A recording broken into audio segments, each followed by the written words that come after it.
Seorang yang bertariqah Qadiriyah, Syabandiyah mengamalkan wirid ulama dari tariqah Idrisiyah Ahmadiyah, atau dia mengamalkan wirid Imam Syazali, karena ijazah wirid berlainan dengan baiat dan talqin. Ya. Ijazah wirid itu bagian daripada izin keberkahan mengamalkan suatu doa atau zikir.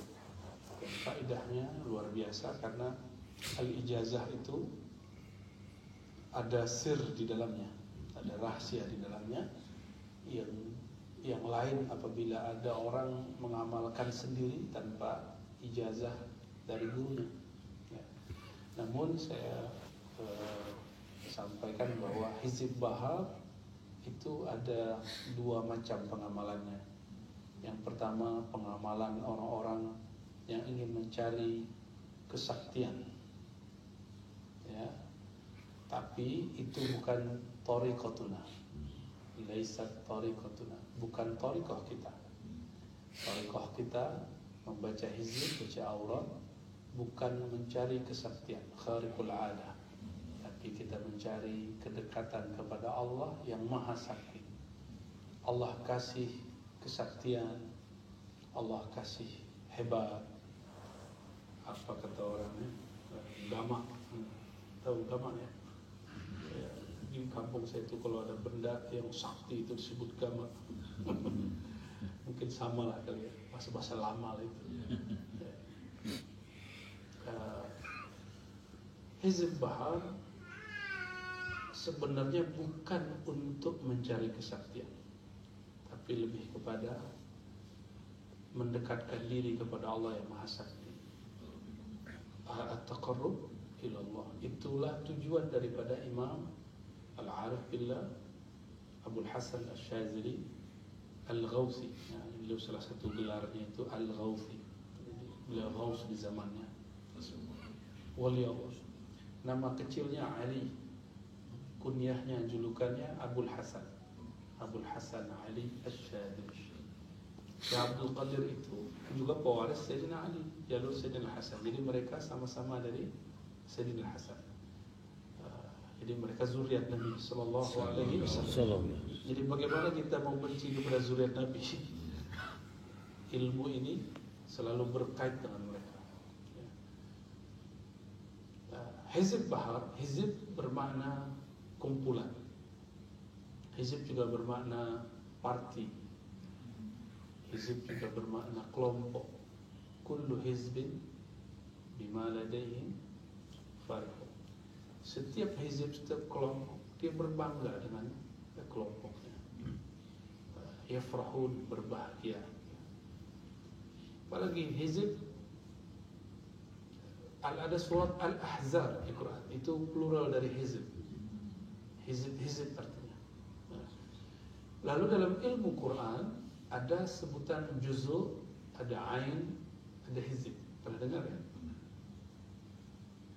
Hizib, juzu, ain yang dimaksud oleh Abul Hasan Syadzili itu yang berkait dengan Quran, bukan yang berkait dengan parti politik atau pergerakan-pergerakan sosial, bukan.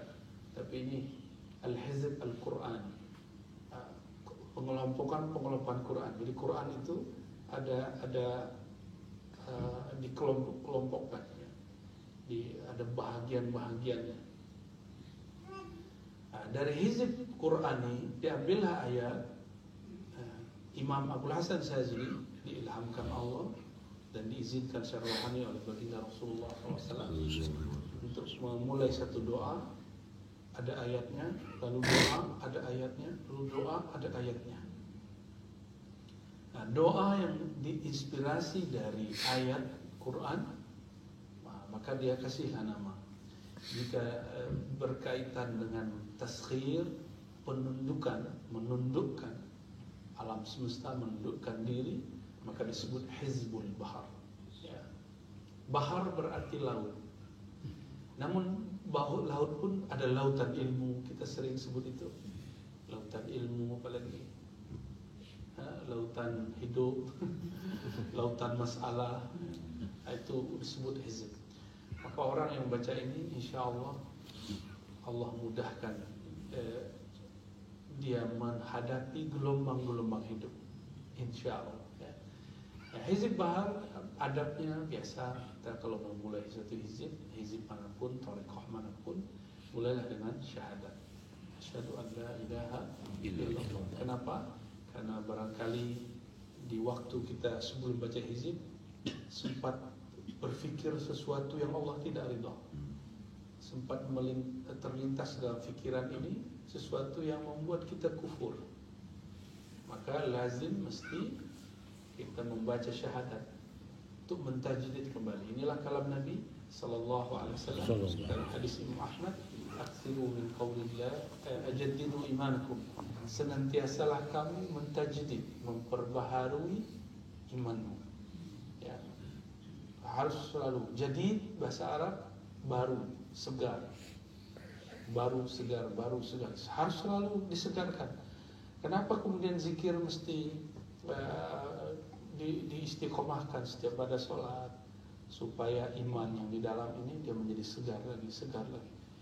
Artinya iman dapat jadi usang, ya, dia lusuh, dia harus dibersihkan lagi, dia harus bertambah terang lagi sesuai nama beliau. Ya.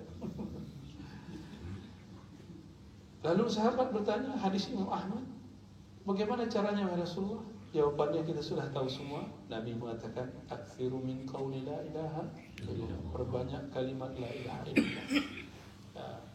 Perbanyak itu thariqahnya.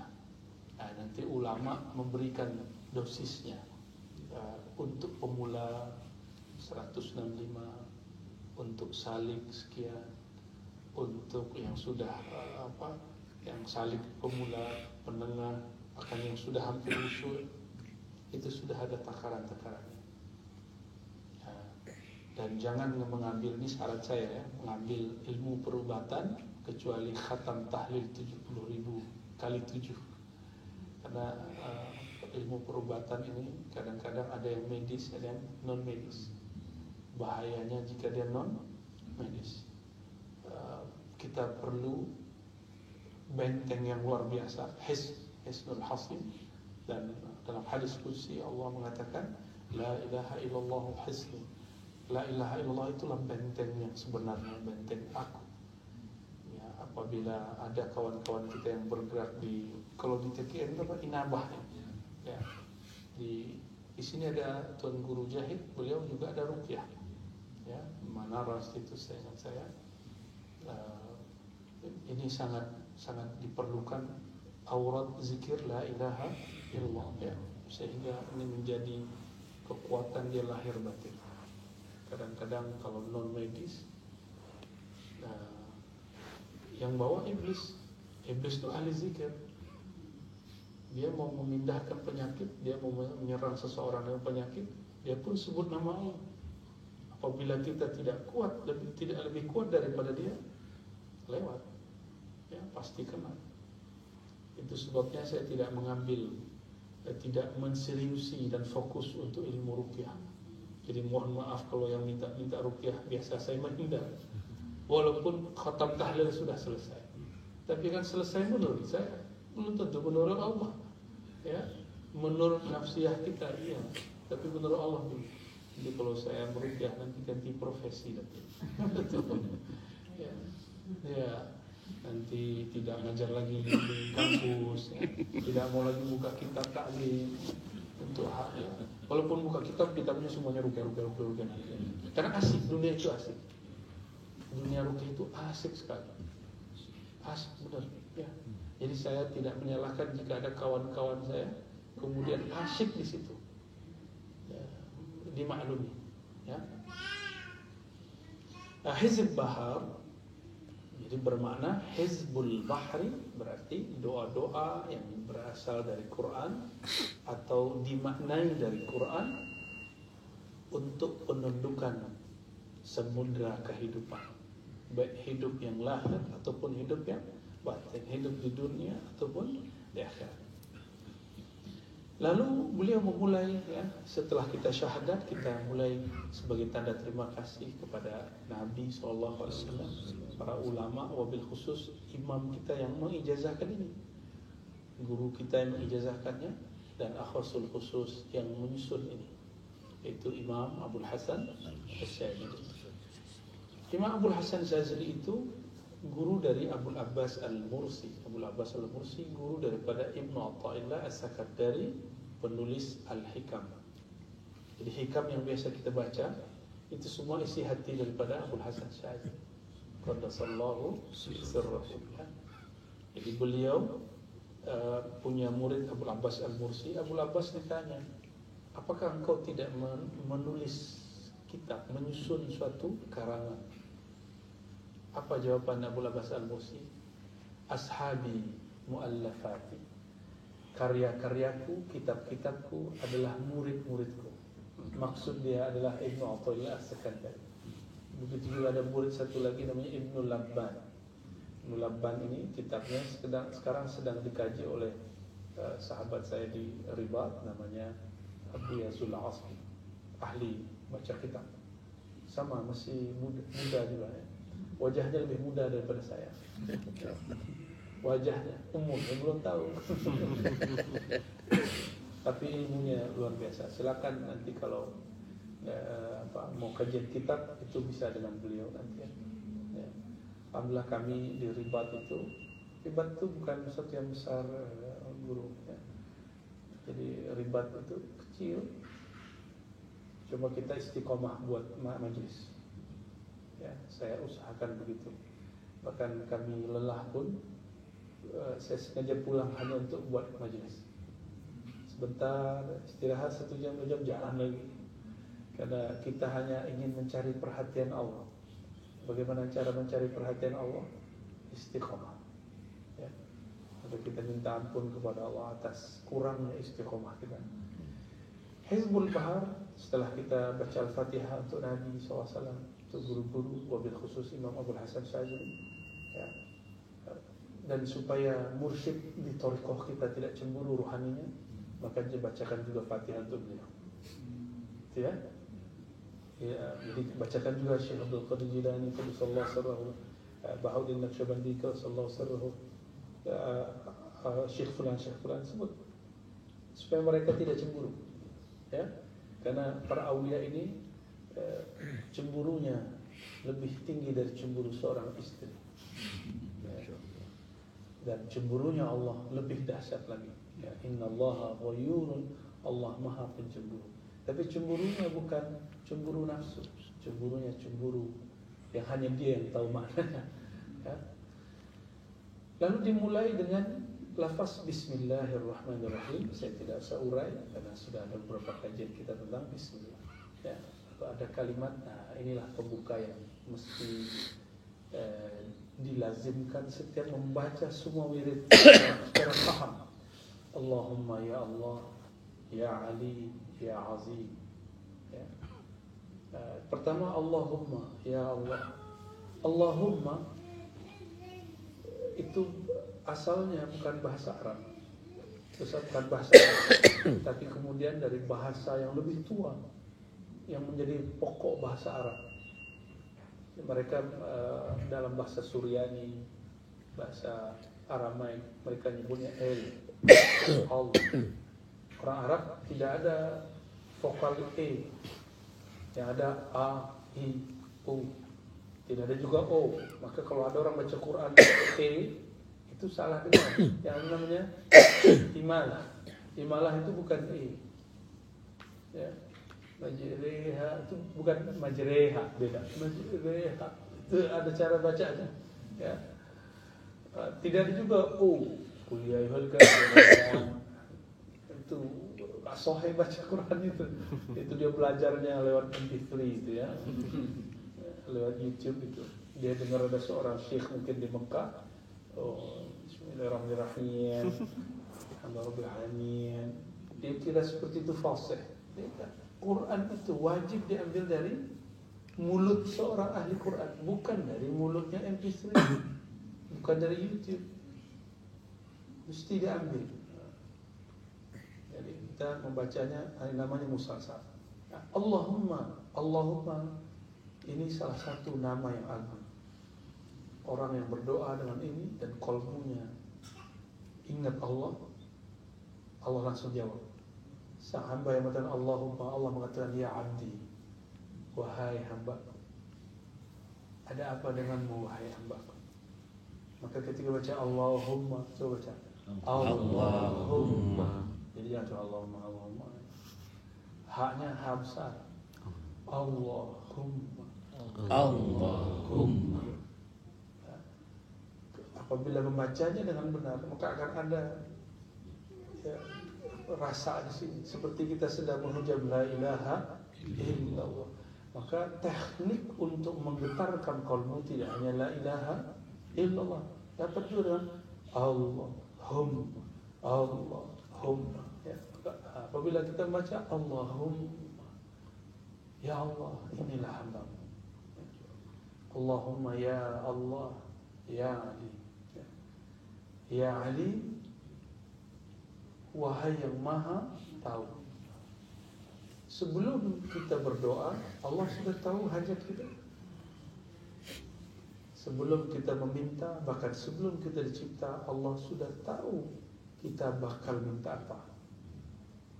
Berarti berdoa itu bukan memberitahu Allah Ta'ala, seperti yang diyakini kebanyakan orang awam. Kebanyakan orang memahami bahwa kita berdoa mengingatkan Allah, sehingga apabila hajatnya belum kabul, dia katakan, ya Allah, engkau lupa dengan hajatku. Aku kasih tahu lagi ya Allah.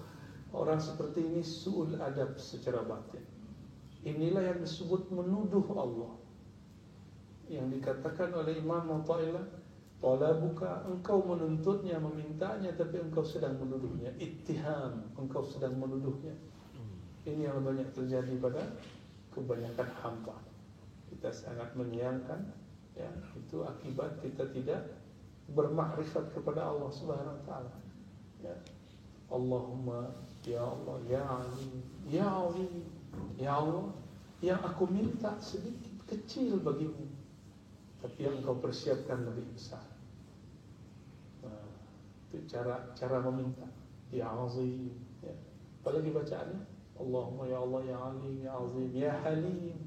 Halim, apa arti Halim? Halim itu secara harfiah bermakna yang maha santun. Tapi santun pun masih kurang lengkap lah. Allah itu apabila ada hambanya durhaka kepadanya, melanggar perintahnya, lalu Allah membiarkan, bahkan memaafkan, menunggu si hamba mau tobat. Bahkan Allah masih beri dia rezeki. Ini yang disebut halim. Jadi halim itu apa terjemahan itu, Ustaz? Lebih dari santun lah. Ya, sopan santun, lebih dari itu. Ya, lembut pengertian.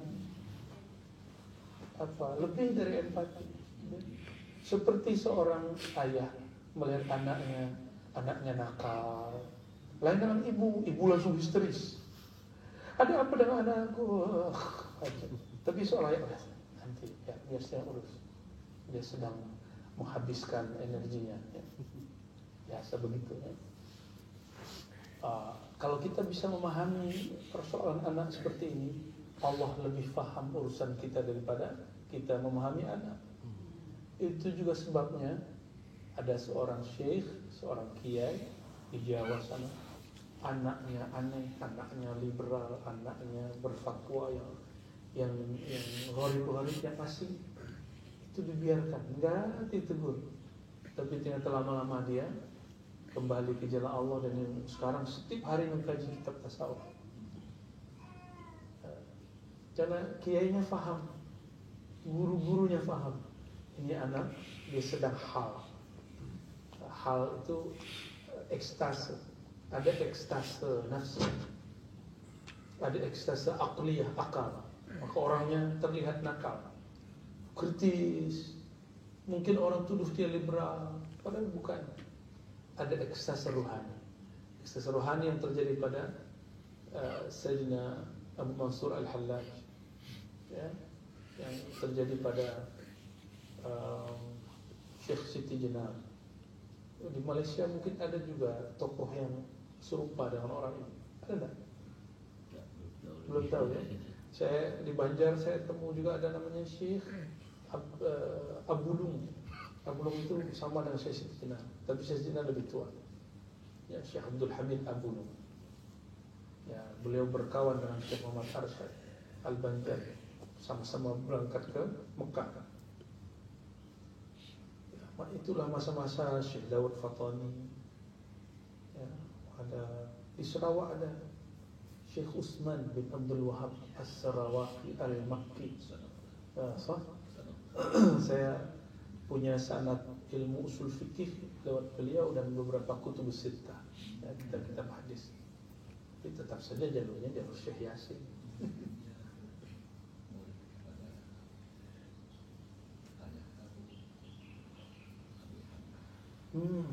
Oh, Abdul Karim Amrullah. Iya. Apabila beliau ngambil dari Syekh Abdul Karim atau semasa ya, berarti beliau bertemu dengan Said Ahmad Zaini Dahlan dan Syekh Bakri Syatah ya. Nah, kembali ke Hizib Bahar. Allahumma ya Allah ya Alim ya Azim ya Halim, wahai yang maha mengerti aku. Nah, saya mengartikan Halim itu yang maha mengerti hamba-Mu, yang maha memaklumi kesilapan hamba-Mu, yang maha mau sabar terhadap su'ul adabnya hamba. Nah, itulah Halim ya. Dan hanya Allah yang seperti itu. Seandainya Allah itu seperti orang tua, seperti ayah bunda, ayah ibu, maka hambanya Mumi ini mungkin sudah hancur lagi. Ya, orang-orang musyrik kepalanya langsung hilang. Tapi Allah tidak. Allah biarkan, malah Allah beri dia rezeki. Allah berikan dia kesehatan yang luar biasa. Allahumma ya Allah ya Alim ya Azim ya Halim ya Anta Rabbi huwa ilmuka hasbi. Anta Rabbi, engkaulah Rabbku. Rabb dalam bahasa Arab berarti Anta Maliki, engkaulah pemilikku. Anta Khaliqi, engkaulah penciptaku. Anta Mudabbiri, engkaulah yang mentadbir hayatku, hidupku. Itu mana Rabbi. Jadi tubuh saya ini, ruh saya ini, nafsiyah saya ini bukan milik orang tua, bukan milik istri anak. Maka pasangan kita bukan milik kita, punya Allah ya. Maka kita pulangkan diri kita kepada Allah, kita pulangkan dirinya kepada Allah ya. Sehingga suatu saat jika Allah kemudian mengambil, berarti dia sedang berpulang kepada Allah. Orang tua, anak semua ya. Dan kita diuji dengan apa yang kita kalamkan ya. Lisan ini muqaddimah kalam.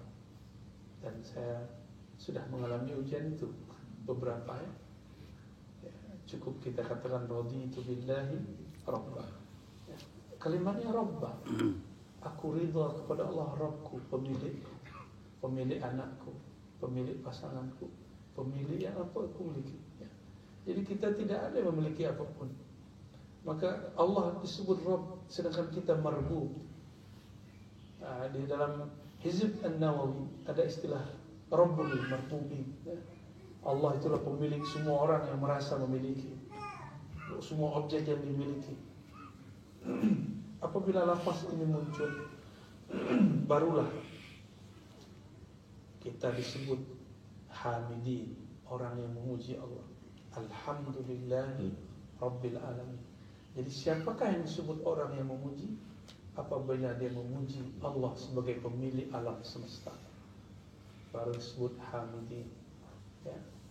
Orangnya disebut juga Hamdan ya. Dan umat Nabi Muhammad SAW disebut umat yang Hamidin. Dan Nabi Muhammad SAW nanti pegang Liwa'ul Hamdi. Apa terjemahan liwa dalam bahasa Melayu itu, Irfan? Bendera hamd, pujian.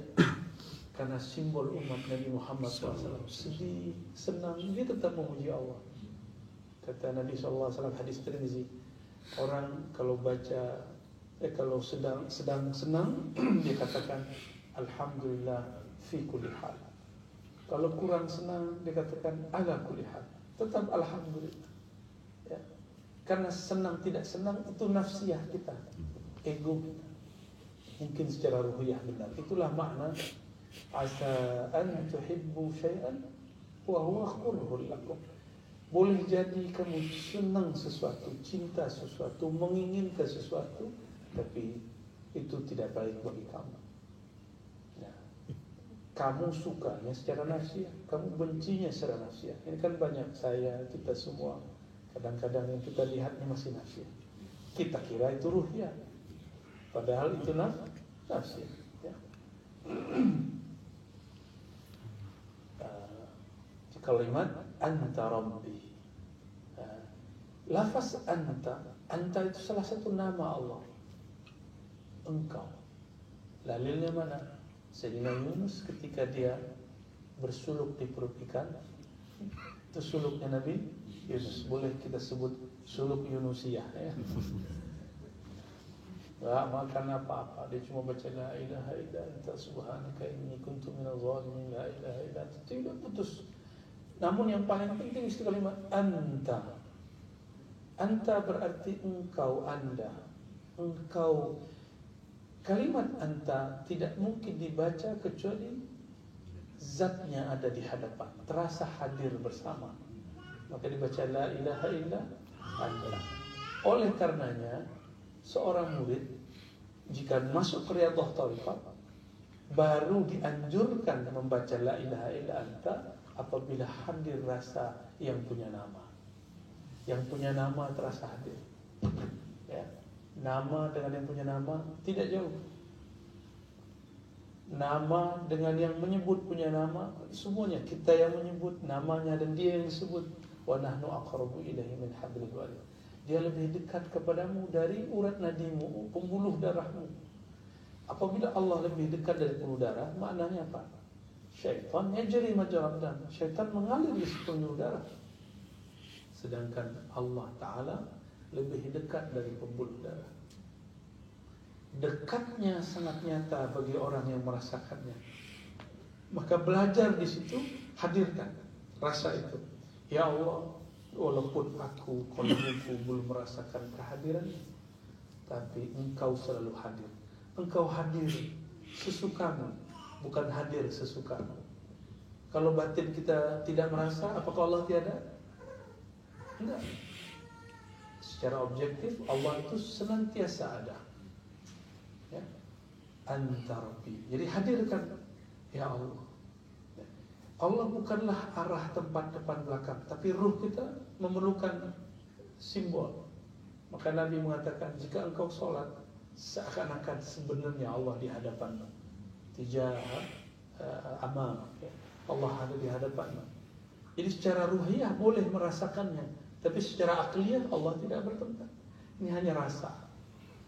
Hanya rasa, ya. Lalu kalimatnya anta rabbi wa ilmuka hasbi. Ya Allah, tadi kita sudah baca ya Ali. Sekarang dipertegas lagi. Ya Ali, ya, ilmuka hasbi. Ilmu pengetahuanmu ya Allah cukup bagiku.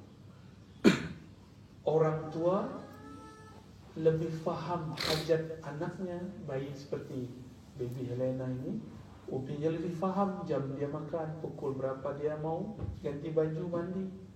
Benar tak? Ya, apakah dia tahu? Si baby dia ingin mengambil satu barang. Apakah semua barang yang dia mau kita beli? Tidak. Tidak semua yang dia maukan kita beli. Begitulah Allah Ta'ala. Wa ilmuka hasbi. Engkau maha tahu ya Allah apa yang terbaik bagiku. Artinya ya Allah, pilihkan bagiku yang engkau ridai, yang baik menurutmu, bukan baik menurutku. Wa ilmuka hasbi. Ya. Jadi barangkali kita ini banyak keinginan kita, bukan keinginan yang Allah tahu itu baik buat kita. Jadi jangan pernah mengintimidasi Allah. Ya. Jangan pernah mengajari Allah tentang kebaikan. Allah Maha tahu kebaikan. Jadi kita kalamkan anta rabbi wa ilmuka hasbi ya Allah. Belum ada hambamu ini, engkau sudah tahu apa yang menjadi hajat hambamu, apa yang maslahat buat hambamu. Oleh karenanya orang yang faham dua bab ini saja, hidupnya akan bahagia. Hidupnya tidak akan lagi sengsara. Dadanya yang tadinya sempit menjadi lapang. Pikirannya yang tadi mungkin sudah tidak ada lagi jalannya, sudah kesundul atap, tapi kemudian Allah buka. Allah bukakan. Karena pengetahuan Allah tidak dibatasi oleh pengetahuan kita. Sejak kapan pengetahuan Allah harus dibatasi? Pengetahuan kita. Ya. Itulah adab. Jadi beliau memulai doanya, hizibnya dengan adab. Maka saya boleh sebut hizib bahar ini muqaddimah ma'rifatillah. Muqaddimah mengenal Allah, haqqal ma'rifat. Ma'rifat yang sebenar-benarnya, bukan ma'rifat asal-asalan ya. Maka saya yakin benar bahwa ini ilham Rabbani yang Allah turunkan kepada beliau. Dan beliau sendiri mengatakan, Rasulullah mengizinkan kepadaku ya, membacakan ini kepadaku secara rohani. Ini perkataan Imam Abul Hasan Asy-Syadzili. Sidi Ahmad bin Idris Al-Idrisi, dia dapat ijazah hizib bahar. Lalu dia kemudian secara rohani diijazahkan lagi oleh Nabi sallallahu alaihi wasallam. Sidi Ahmad Tijani juga mengalami hal sama. Dan sidi-sidi yang lain. Syekh tuanku yang lain. Tuan guru yang lain. Ya. Kenapa? Karena mereka tidak fanatis mazhab, tidak fanatis thariqah. Mereka buka qalbunya. Ada suatu kitab juga yang bagus karya Syekh Abdul Qadir Jilani, judulnya Al-Fathur Rabbani. Sedangkan Sidi Ahmad Tijani Al-Faidhur Rabbani. Rabbani saya kata. Dua-duanya Masya Allah. Nah, kembali ke teksnya. Ini bagian akhir dari pembukaannya. Anta Rabbi wa ilmuka hasbi fa ni'mal Rabbu Rabbi wa ni'mal hasbu hasbi. Ya Allah, sebaik-baik pemilik, sebaik-baik tuan. Rabb itu juga berarti tuan, bos, majikan. Sebaik-baik tuan engkaulah ya Allah. Sebaik-baik pemilik engkaulah ya Allah. Kalau pemilik sayang kepada keretanya di servis, tidak mau ada satu gores, dijaga betul. Itu punya mobil kereta kesayangan, apa itu? Apa? Wah, Porsche, Masya Allah. Itu kalau ada gores sedikit, langsung datang ke ahlinya, bersihkan. Ya, kotor sedikit, langsung bersihkan. Dijaga betul. Benar kan? Itu baru kita punya kereta yang bagus. Apalagi hamba ini, Allah sebut kita ini, Allah sebut ahsanut taqwim. Ini adalah karya yang paling baik. Ini dari semua yang Allah ciptakan, manusia itu paling sempurna, lebih sempurna dari penciptaan malaikat, lebih sempurna dari ciptaan iblis, lebih sempurna dari manusia purba sebelum Sayyidina Adam. Jadi sudah ada manusia purba sebelum Nabi Adam. Betul, bentuknya mirip dengan kera, tapi bukan kera. Tapi dia bukan juga kakek moyang kita. Karena mereka mati ya tidak ada. Nah, dengan Nabi Adam itu ada jarak interval yang panjang. Jadi ada makhluk mirip dengan manusia, tapi dia bukan manusia. Namun oleh Darwin dihubung-hubungkan. Ya, kami di Indonesia sebutnya cocokologi. Dicocok-cocokkan. Cocokologi itu apa ya? Bukan sains hakiki. Ya, kita sebutnya apa ya? Sains palsu lah. Ya. Anta Rabbi wa ilfasifanya marrabbur Rabbi. Sebaik-baik Tuhan adalah Engkau. Artinya sebaik-baik yang merawat menjaga kami Engkaulah. Sebaik-baik yang tahu hajat kami Engkaulah. Engkau pun lebih tahu kami tentang kami daripada kami memahami diri kami. wa ni'mal hasbi. Maka yang paling mengerti kecukupan hamba Engkaulah ya Allah. Ini pembukaan. Tapi pembukaan ini sudah khatam. Orang yang faham ini, apapun yang dibaca setelah ini, itu hanya cabang-cabangan daripada pokok-pokok. Baru muncullah sakhirkan. Tapi yang paling mahal itu ayat setelahnya. Nanti setelah itu kan ada doa penjagaan supaya Allah jaga kalam lisan dan ilham. Jadi ternyata yang berbahaya itu ilham. Khatarat, ada kalimat khatarat yang melintas di dalam kalbu. Jika Allah tidak jaga, orangnya tersesat. Na'udzubillah min dzalik. Nas'aluka al-ismata wal harakat was sakanat wal kalimat wal iradat wal khatarat. Khatarat ini yang paling penting.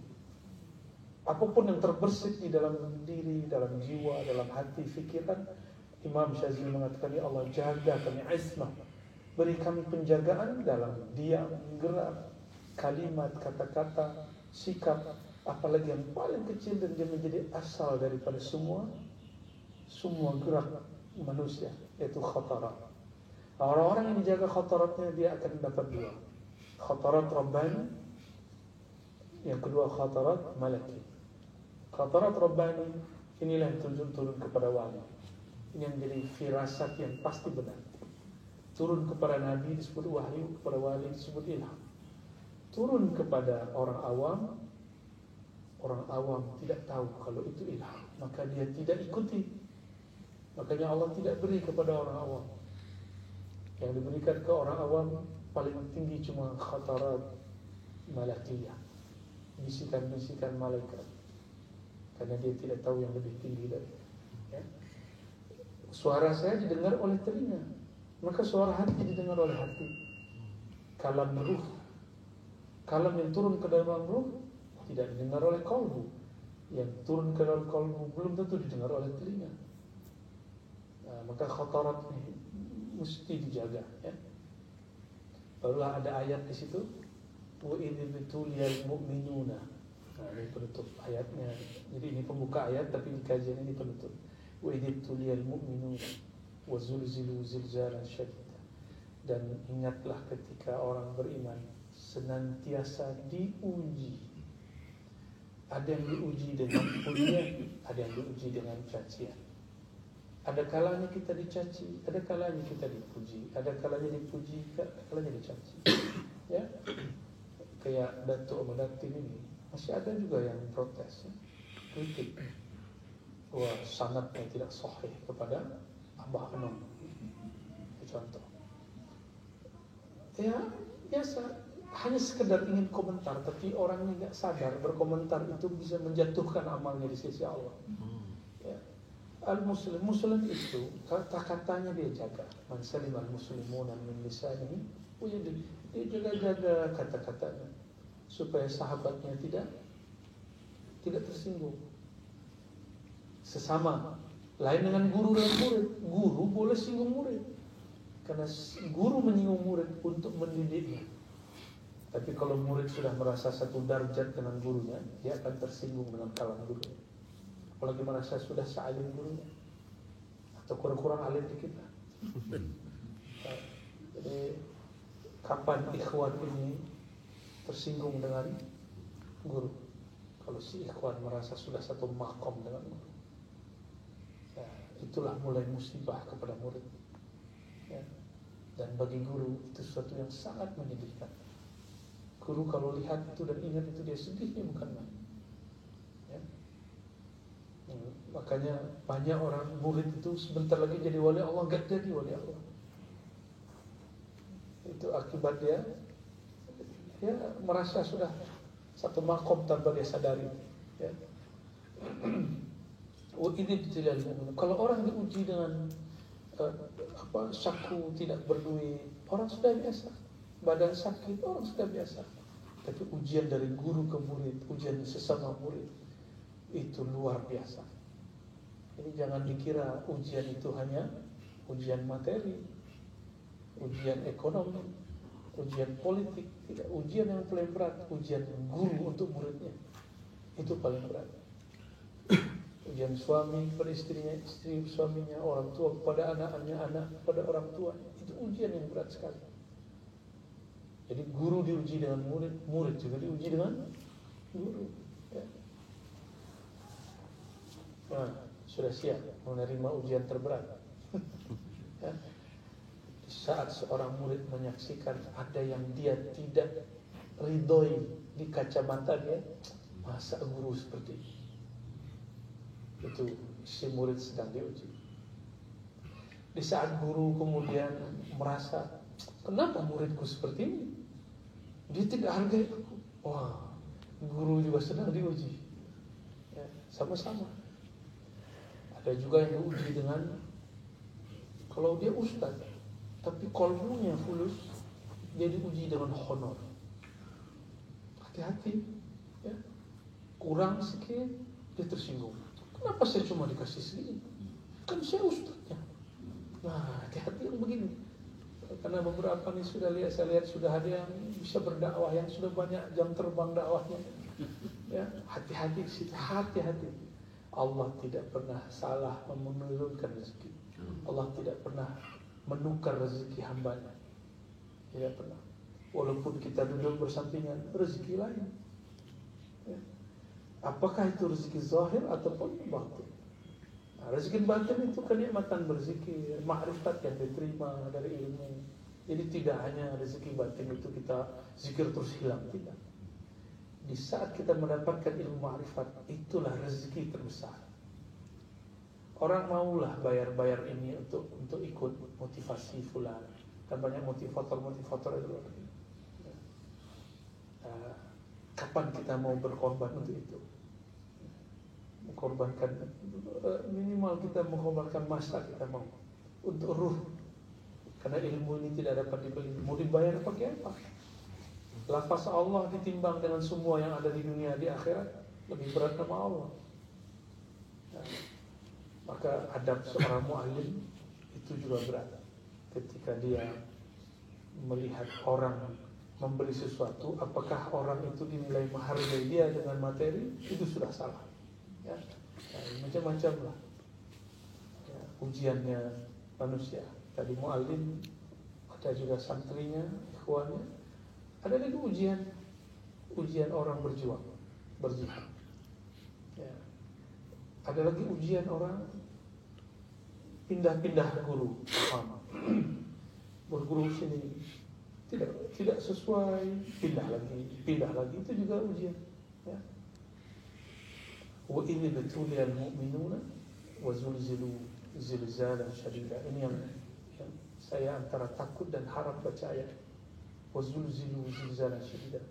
Dia akan digoncang dengan goncangan luar biasa.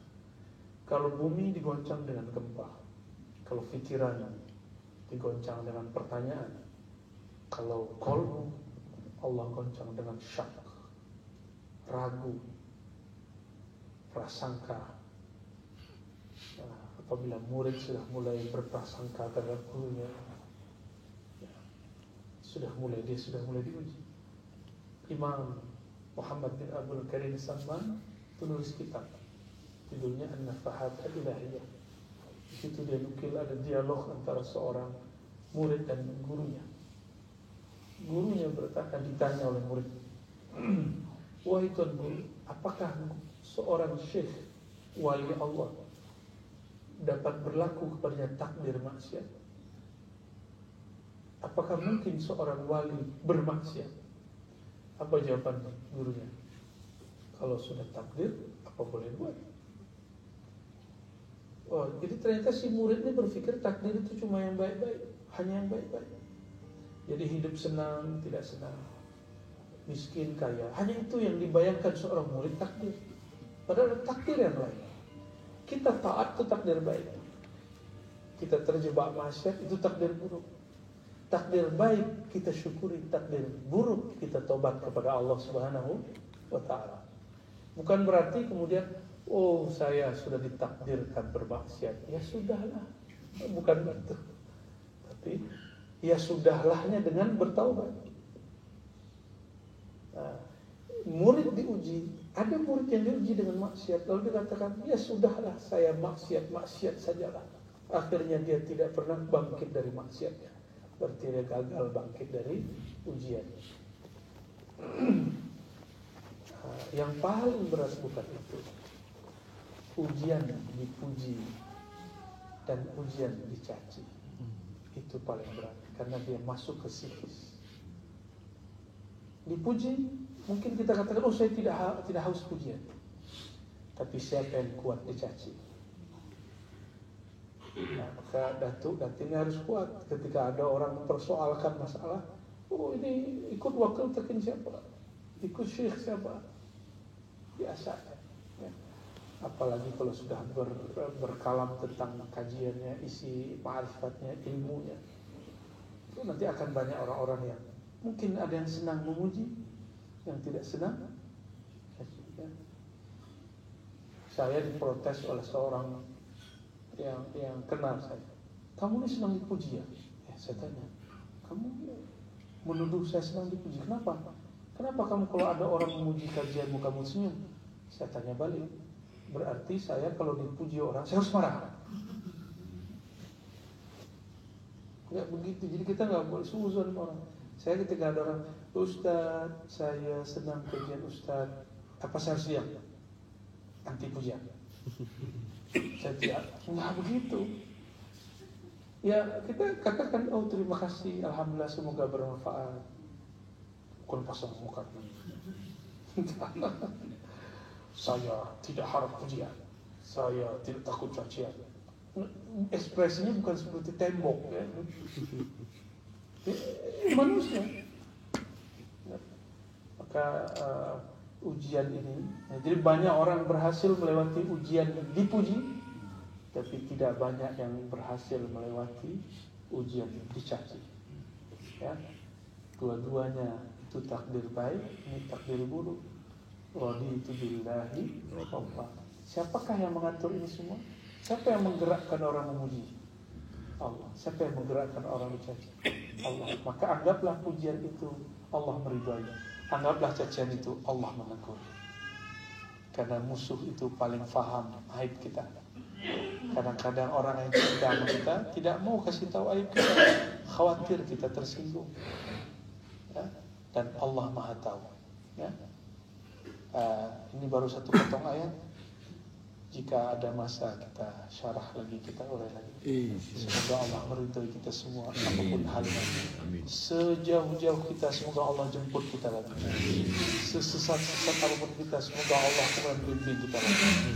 Nas'alullah al-'afwa wal 'afiyah lana wa liwalidina wa limasyayikhina wa lisa'iril muslimin wa muslimat. Walhamdulillahirabbil alamin. Saya ijazahkan Hizib Bahar sebagaimana saya dapat dari guru-guru saya. Ada yang paling tua namanya Syekh Abdul Haq Al-Hamdi, beliau lama di Mekah, umurnya 120 atau 19 tahun waktu mengijazahkan itu. Beliau masih bertemu dengan keluar anak daripada dan ayah dari Ahmad Amin Ridwan, Muhammad Amin bin Ahmad Amin Ridwan. Beliau masih bertemu dengan orang ini. Beliau ini pemegang 40 thariqah. Salah satunya Qadiriyah Naqsyabandiyah. Dan beliau juga punya jalur toriko yang lain. Saya jadi dan lain-lain. Ya, aja cukup kama ada di sini.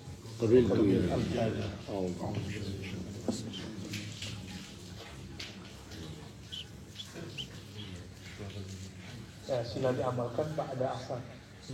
Kalau tidak sempat pada maghrib, sempat pada isya, sempat besok mulai. Ya. Assalamualaikum warahmatullahi wabarakatuh.